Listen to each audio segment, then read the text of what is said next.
When a murder's committed, it's always a race against time, to find the truth, to separate fact from fiction, to catch the killer, and to make sure that justice is served. But what happens when the truth vanishes with the victim?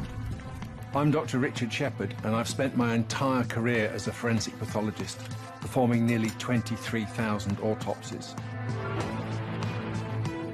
I've learned that the dead don't hide the truth, and they never lie. Through me, you'll be hearing directly from the victim. With the aid of a state-of-the-art laboratory using groundbreaking technology, I'll be investigating a series of intriguing crimes, where, from the victims' bodies, I'll reveal to you the truth behind these murders.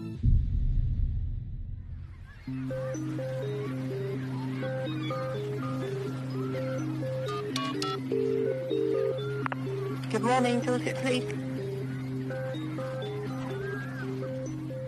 On 17th of June 2013, Dorset Police pay a welfare visit to a flat in Bournemouth. It's the home of taxi driver William Spiller, who hasn't been seen for some time. And there they make a gruesome discovery.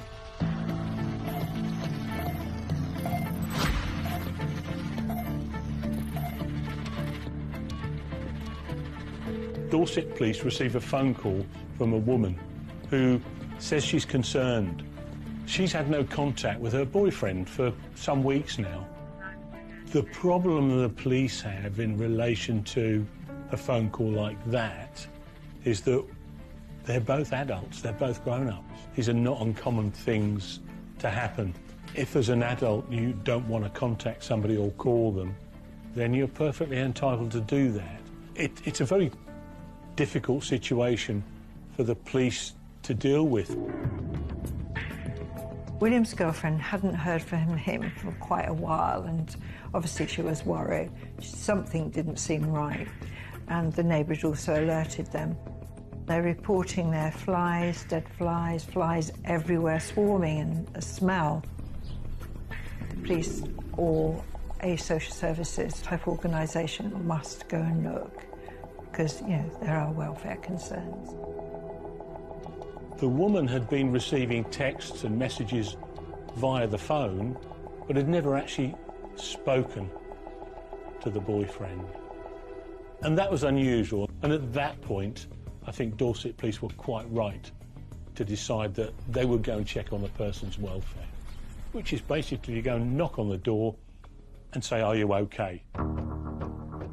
They enter the block of flats, and as they approach the front door, they're aware of an odour, a musty smell. They force entry into the flat. The smell was coming from the bedroom, and they discovered this absolutely horrific scene. Any experienced officer will tell you, once you've witnessed that odour of decomposition, you will never forget it. There's a TV in the bedroom, and the TV is on a makeshift table made of 4 plastic boxes. And it's obvious to them, because of the infestation and the smell, that they contain remains of some sort. When the police smelt this and saw all the flies around these plastic boxes, which are clear, so they would have seen these body parts. A further search is made of the flat, and in a filing cabinet they find a box. When they open up that box to see what the contents is, their worst fears are realised. They discover it's a human head. An absolutely horrific find for the officers that go there initially, to find human remains that have been dismembered. It must have been so traumatic for the police to deal with in that investigation. Imagine that the forensic scientists or the detectives that came on after would have been very surprised by the head in the filing cabinet. So this particularly grisly murder would have certainly affected, you know, some of the police in terms of trauma that they may have suffered afterwards from dealing with the case.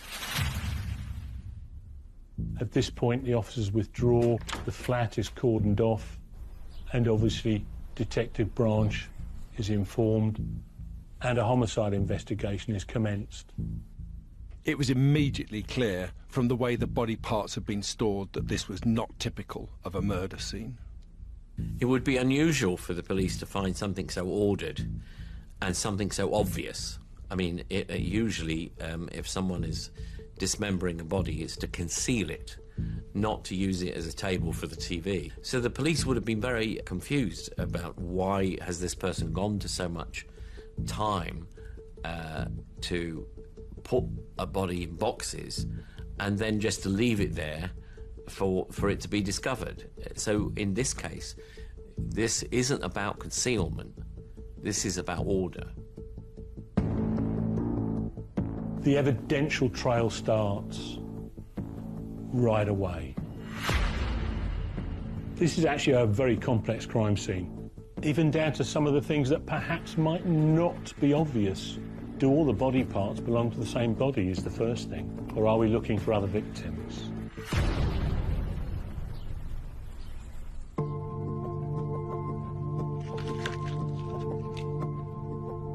As a pathologist, when I'm faced with multiple body parts, the first thing I must do is make sure they all belong to the same person. We could possibly be dealing with a serial killer. But in this case, there was a torso, a head, arms and legs, all neatly severed through the joints and stacked in plastic boxes. They did all fit together. And DNA testing confirmed they all belonged to the same person. This was the body of a white man in his 40s who was large. He was around 20 plus stone. And the cuts through the bone were not those of an expert, which suggested he'd been dismembered using some kind of saw. Certainly the cuts weren't smooth or made with surgical tools. But who was it? One of the most important things in a situation like this, you have to identify the victim. That is of paramount importance.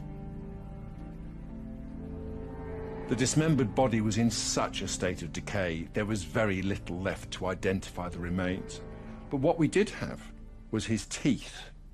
The inner soft tissue of the tooth is covered by a layer of enamel, which is a very, very hard substance capable of withstanding incredibly high temperatures and can sometimes last for hundreds of years after death. Comparing the teeth with dental records confirmed that this was 48-year-old taxi driver William Spiller. William was known locally as a gentle giant. He's a fun-loving, humorous man that was known to a lot of people. William was in a long-term relationship with a woman called Glynis. It was her that had called the police initially. William was a taxi driver. He seemed very popular where he lived down in Bournemouth. He was also a doorman at one time. He loved playing snooker. He did all the sort of usual things. He had a caravan at the beach and he'd go down there. And he was also a father. William had a 27-year-old son, Nathan Robinson, who spent his childhood growing up in the Midlands with his mother before moving to Bournemouth to be with his dad. Nathan studied at Aberystwyth University. He has a degree in mathematics, and at one point he was considering doing a master's degree. Nathan had just finished a degree, graduated from Aberystwyth. He'd gone and lived down in Bournemouth. He didn't actually have a job at that time, but the two were living together. It was fairly obvious when William was found that nobody had been in the flat for some time. However, Nathan had lived with William for some years. So where is Nathan now? Nathan falls into two camps. He's either in the suspect camp or the victims. He could be either at this point. If Nathan is a suspect or a victim, what's imperative, regardless of which camp he's in, we need to find him as a matter of urgency.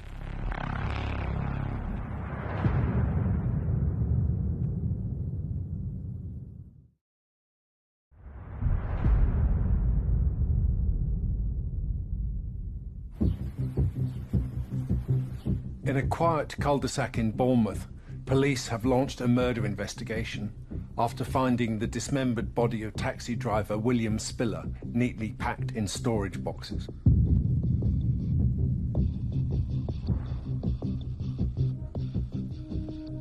There was a torso, a head, arms and legs, all neatly severed through the joints and stacked in plastic boxes. The dismembered body was in such a state of decay, there was very little left to identify the remains. But dental records confirmed this was 48-year-old William Spiller. William shared his flat with his 26-year-old son, Nathan Robinson. Nathan's not there. From the investigative perspective, why is he not there? Nathan now has a foot in two potential boxes here. He's either a suspect, he could be a victim. We need to find out which one he's in. Police launched a countrywide search for William's son. William's body was dismembered and badly decomposed, but could it still tell us something about what had happened to him in those moments before he died? He was found to have a number of stab and slash wounds all over his body. If we look at the torso, we can see the spine and the ribs that protect the vital internal organs. But if we look at just the soft tissue of the torso, we can see that the wounds are superficial. They cut through the skin and the underlying muscle only. They go nowhere near penetrating through the ribs and into the vital organs. And that's really important because it tells us that the weapon that used to cause these injuries is very sharp, but also very shallow. During the search of the flat, police seize a Stanley knife, a box cutter, a saw, and a hacksaw. While the Stanley knife was the likely weapon used to inflict soft tissue wounds on William, these injuries alone weren't enough to have caused William's death. But there was something else his body told us about this brutal attack. Often at a post-mortem, it's not what you see, but what you don't see that can become important. As we look at William's arms, I can see there are no slash wounds to his lower arms. And wounds like that are caused when someone raises their hand to defend themselves. They're called defensive injuries. And the lack of those defensive injuries in this case suggests to me that this was a sudden attack and that William was taken by surprise.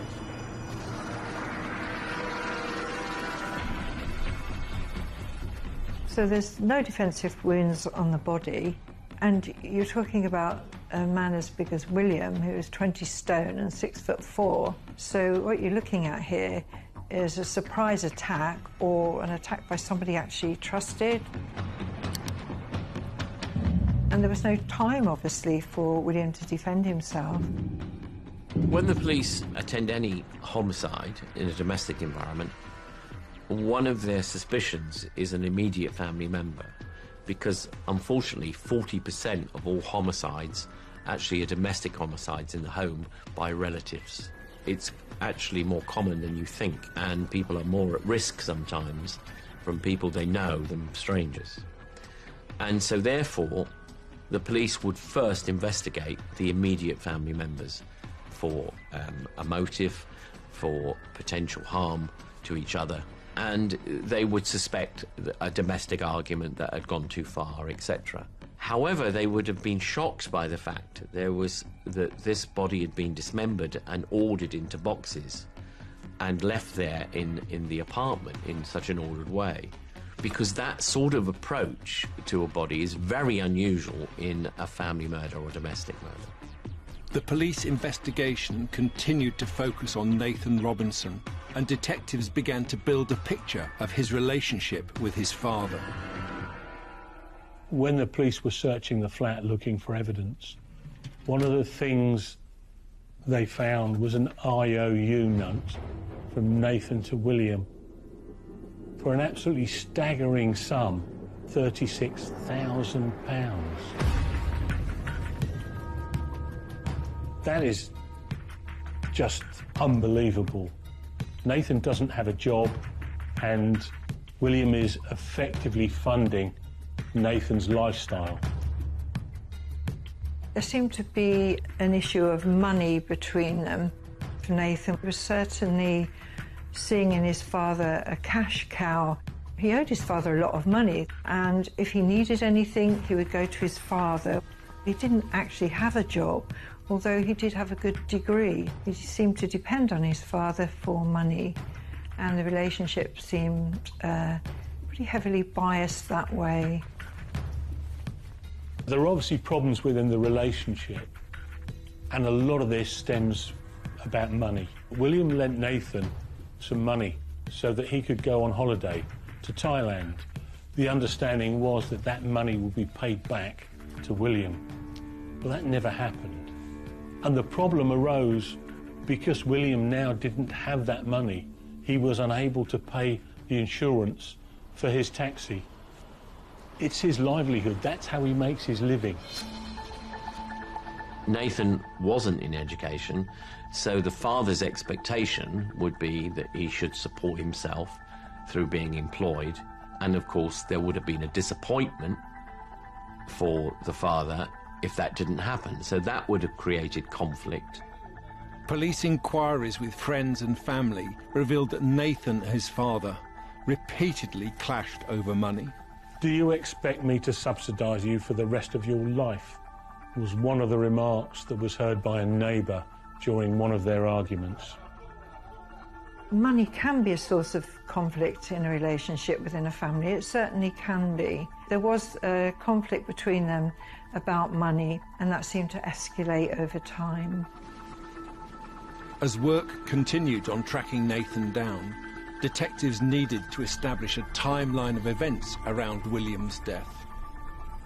The time when that person might have died is paramount, because it will direct your investigation. It will also give you a window of when that person died. You get that, you know where to start your inquiries. Pinpointing an exact time of death was difficult, but the hatched flies and state of decay suggested William's body had been in the flat for around 4 weeks. There was confirmation from Glynis about contact she had and contact she then didn't have with the victim, and that period of time is narrowed down as to when it's highly likely, most likely, that William was killed. A phone call from a neighbour corroborated this time frame. Good morning, Dorset Police. The neighbour went on to say he'd heard a commotion and William calling out to phone for an ambulance on the night of the 16th of May.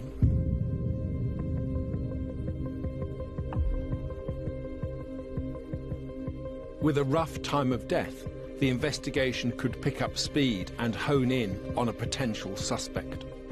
Part of the investigative process, the victim is going to be lifestyled. Where do they work? What hours do they work? Who are their friends? Where do they frequent? Where might they be expected to be at any particular time? Because that's where the paths of our victim and our suspect or suspects may well have crossed. There's a huge amount of work to do. We all leave a pattern wherever we go, going into places, in buying things. You're using cards, credit cards, debit cards, even cash. One of the main investigative strands these days, closed-circuit TV. Hundreds of hours of CCTV is seized and looked at. On that CCTV, we see Nathan. Nathan is at the railway station. Nathan is seen buying a ticket to travel to Scotland.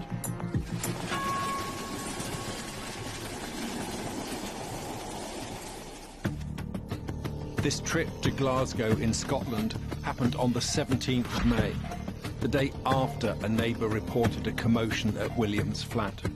It made Nathan the prime suspect.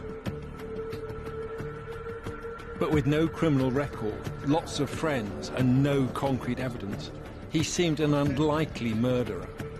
Police continued to investigate. Now that we know where Nathan has gone, crucial evidence is being gathered in Scotland. We need to know his movements, where he's been, who he's seen, and what he's actually doing in Scotland. His friends said that he was being extravagant, he was buying them meals, he was staying in expensive hotels. He treats his friends, he's buying drinks, he's buying food. You see this largesse, you see he's trying to impress his friends. He has a definite sense of, in my opinion, a definite sense of entitlement about him. He feels this is his right. He's there showing off. Question is, where does this money come from? But we know that he doesn't have any money. He doesn't have a job, and his father didn't want to give him any more money. You can only assume that he's taken his father's money. After leaving Scotland, Nathan's spending spree continues. He goes to see his mother. He takes her on an expensive spa weekend in a hotel. When he goes down to Birmingham, when he takes his mother out, again, look at me, I'm the business. He's the centre of his world, totally egocentric, but he wants admiration, which you always see in narcissists. In the 4 weeks since leaving Bournemouth, Nathan had spent over £8,000. So did Nathan murder his father for money? He used his father's money to an extreme, spending a lot of money in a weekend. That may tell me that he was half expecting to be caught, and he was having a big splash before he got caught. Police eventually track Nathan down, and they arrest him on suspicion of being involved in the murder of William. His remark when he's arrested is this a joke?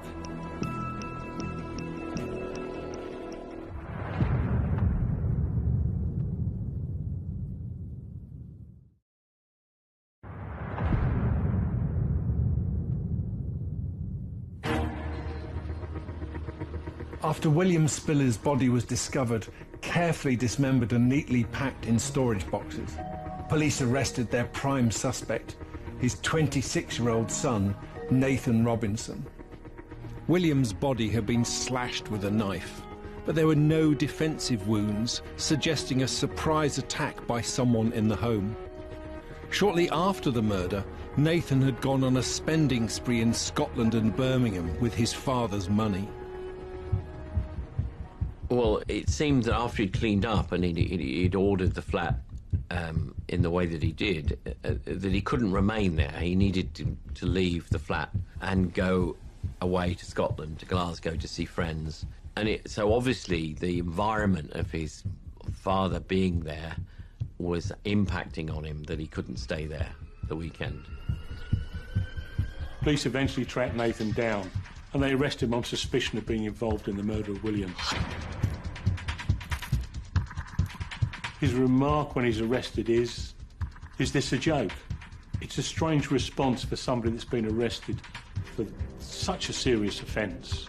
I've experienced silence, I've experienced anger, I've experienced confusion, but that response is strange. I think it's the response of somebody in denial, and certainly is going to be denying any involvement, and what they now want to know is how much do the police know? In other words, how much evidence have you got that I'm involved in this? This is classical of narcissism. They don't expect to get caught, they're very arrogant. No way is this anything to do with me. It's very casual denial. He wants to elicit a response from the arresting officers. He wants them to carry on talking. He wants them to say something back. Even if it's just, no, it's not a joke, mate. He's now entered a conversation that he has started. That's the start of him trying to control. Nathan claimed he was innocent of his father's murder, but William's body would reveal more answers about what happened the night he was killed. It's the job of the forensic pathologist to determine what was the fatal injury. There were knife wounds all over William's body, but critically there were also injuries to his neck. The neck is where there are some major blood vessels, And you can see them here. In red is the carotid artery, which carries blood from the heart up to the brain, and the jugular veins, which carry blood back to the heart. Some of these blood vessels are protected beneath this big muscle of the neck, the sternomastoid muscle. But there's one blood vessel here, one branch of the jugular vein that sits on top of this muscle. And if it's cut, it's going to bleed torrentially and is likely to cause death very quickly without immediate medical assistance. William Spiller's neck was severed in this place, an injury that would have produced a considerable amount of blood.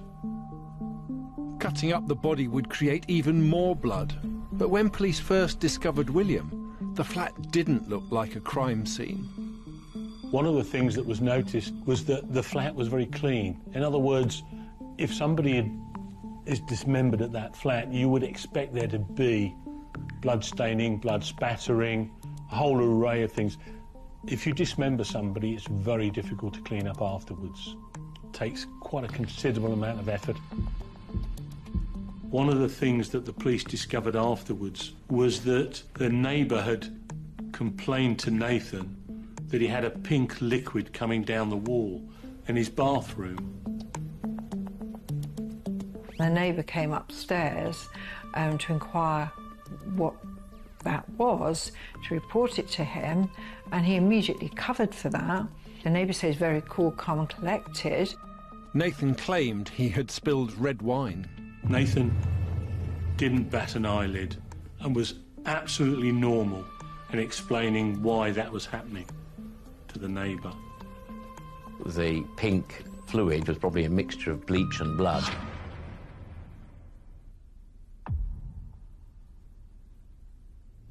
Armed with this information, detectives homed in on the CCTV that captured Nathan's movements around the time of the murder. He goes out and he buys steam cleaning equipment. He actually buys 2 steam cleaners. There's a lot of evidence to indicate that Nathan is in fact the killer of his father.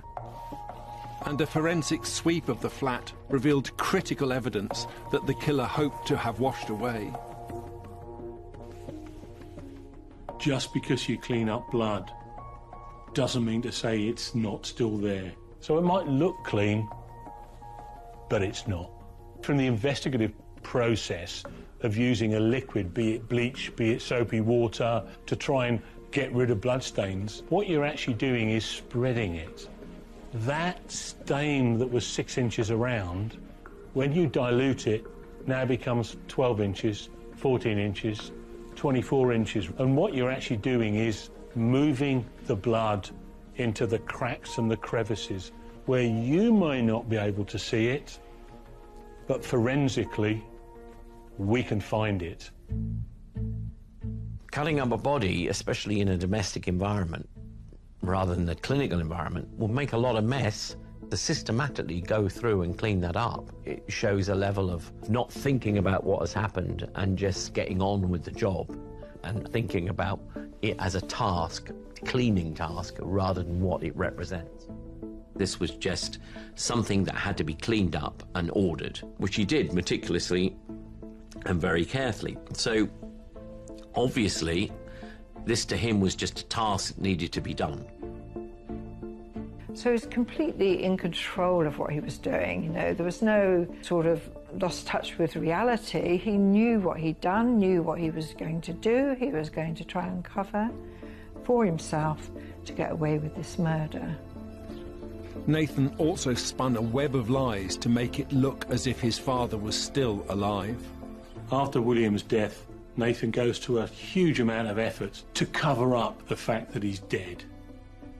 So he didn't want that murder discovered. He had the foresight to make sure that nobody would be calling round for a while.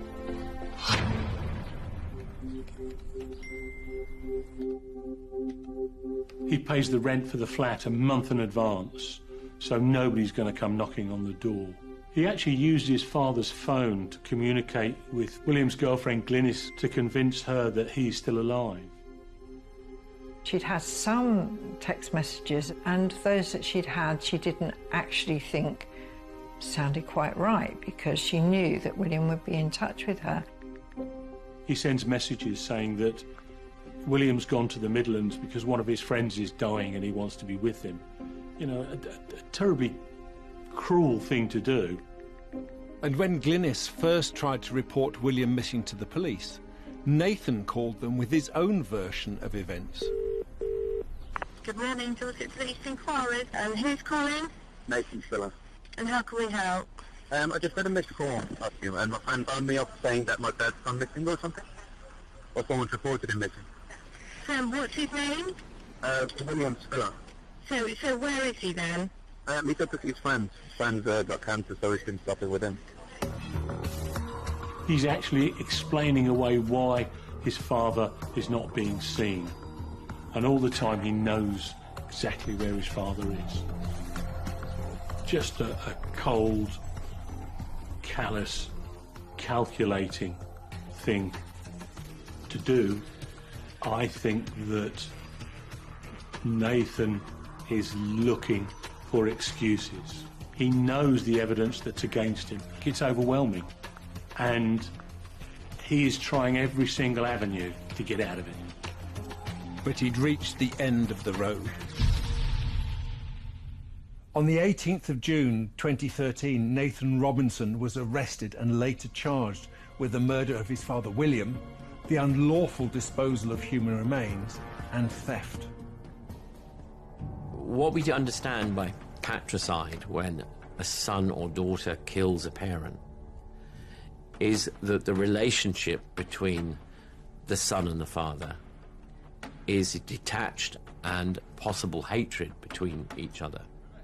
There must have been a level of conflict in the past, and indeed what we find in this case, that it was so extreme that he committed murder, patricide. There is a link and a bond that we all have with our family, which is close, and the breaking of that bond almost feels like sacrilege. Nathan was a very cold, calculated killer, and he certainly never expected to get caught. The evidence that's against him, to be quite frank, it's overwhelming. The police were confident they had their man, but in court, Nathan Robinson denied murder on the grounds of diminished responsibility. And what that means is that he is saying to the court, and wants to prove to the court, he actually didn't know what he was doing at the time, because he had no mental faculties that enabled him to know what he was doing at all. But was there a reason why he did it? During the court case, Nathan makes an absolutely explosive claim. He'd forgotten about it, and suddenly it came back to him.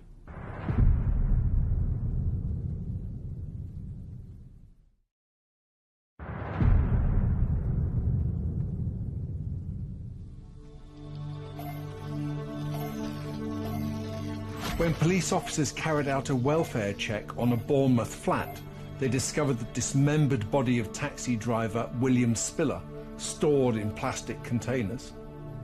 The post-mortem showed that wounds across William's body were inflicted by a Stanley knife, also found at the flat.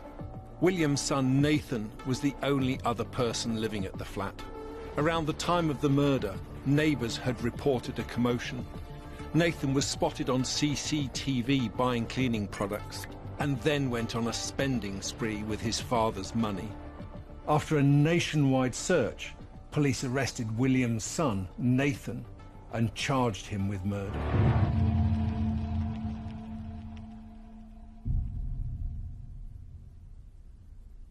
He eventually goes to court and he pleads not guilty. As part of that not guilty plea, he is offering up a defence that is known as diminished responsibility. If you're found guilty with diminished responsibility, you cannot be given a whole life sentence. You will be sentenced to a much lesser term of imprisonment.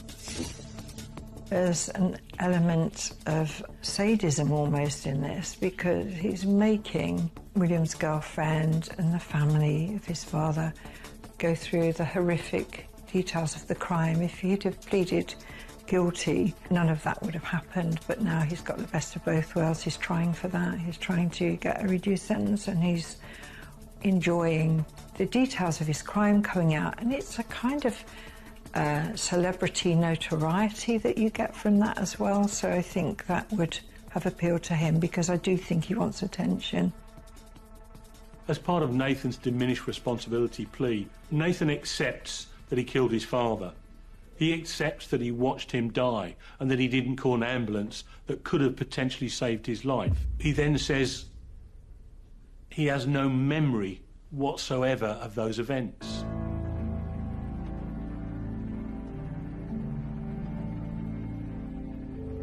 Nathan then says the next thing he remembers is he's in the shower washing off the blood from his father. Now, I would suggest that the cognitive thought process of realising that you have to wash the blood off to get rid of evidence means that there is a thought process that has been followed from the actual event of killing his father, which he has accepted. And it's selective. He's been selective in what not to remember. The prosecution argued against the plea of diminished responsibility, claiming Nathan had a clear financial motive for murdering William. Father of 48 supporting his son of 26 is nothing unusual as long as that son is in higher education and he's seen to be achieving. The arguments come when he's dropped out. Nathan owed his father £36,000. What are you going to do? When are you going to get a job? That's when the arguments come. And of course there would have been a disappointment for the father if that didn't happen. In my opinion, he had a sense of entitlement. He wanted the money. His father was fed up with giving him money. He clearly had a grudge against his father. And of course the most telling thing is the fact that the way Nathan wanted to spend his time after he'd murdered his father was to support his mother, show her a good time, go out and spend money with his mother. And he obviously had an emotional attachment to his mother that was absent for his father, because he took his mother's surname, not his father's surname.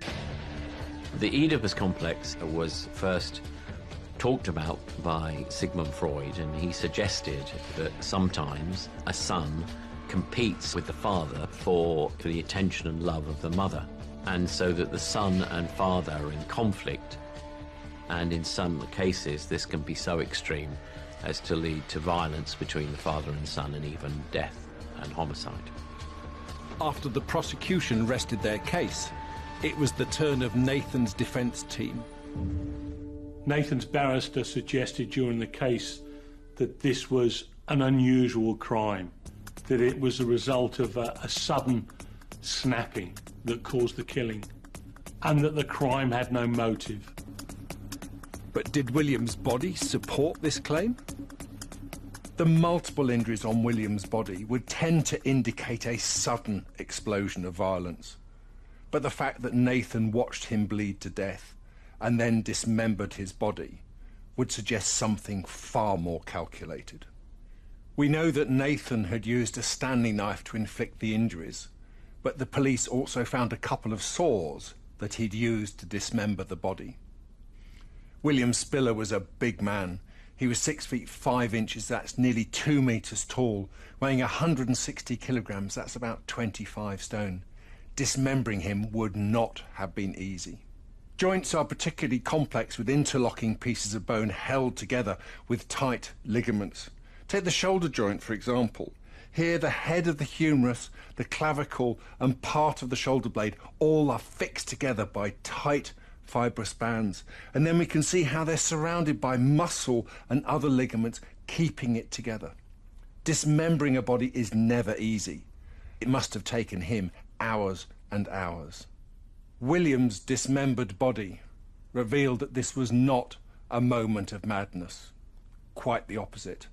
This was a considered and determined action. There's no doubt that the son was emotionally detached from his father.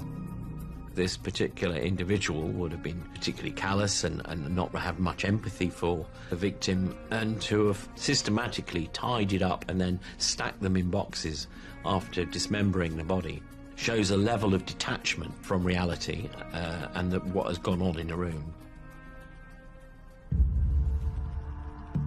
It's so bizarre that he went to all that trouble to dissect the body, to put it in all these plastic boxes, which to me seems like utter contempt for his father. And then to build them up and to put the TV on and to use that as a stand, I mean, that really is a horror movie. When the police eventually arrived, they found that his father's head was actually in the filing cabinet. No matter how emotionally detached you are from your father, you know what your father looks like. So the head represented a challenge to the way he was trying to blank the whole thing out of his memory. And so it had to be hidden away so the son could forget what had happened in that room. But was his motive really just purely financial? So from the ferocity of the attack, from slitting his throat with a Stanley knife, and then when his father was laying on the floor pleading for an ambulance and bleeding out, to continually stab him means there was real hatred in the act, which suggests that it wasn't just an argument about financial concerns and about the amount of money that his dad as a taxi driver was paying for his son to sit at home. This was something else. During the court case, Nathan makes an absolutely explosive claim. He says that when he was 13, he was sexually abused by his father. He'd forgotten about it, and suddenly it came back to him. Nathan tried to claim that he'd suffered from PTSD, that he'd been abused by his father, and that he'd had a really bad childhood.